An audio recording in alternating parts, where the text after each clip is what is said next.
नमस्कार आणि महत्त्वाची बातमी पाहूया।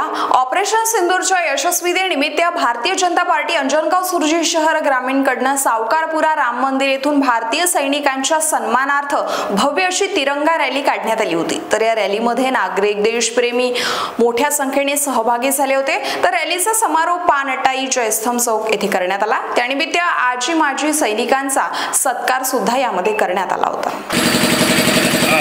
बोलो भारत। सर्वप्रथम महिला, त्यानंतर माजी सैनिक, त्यानंतर सर्व आपले सन्माननीय नागरिक वृंद।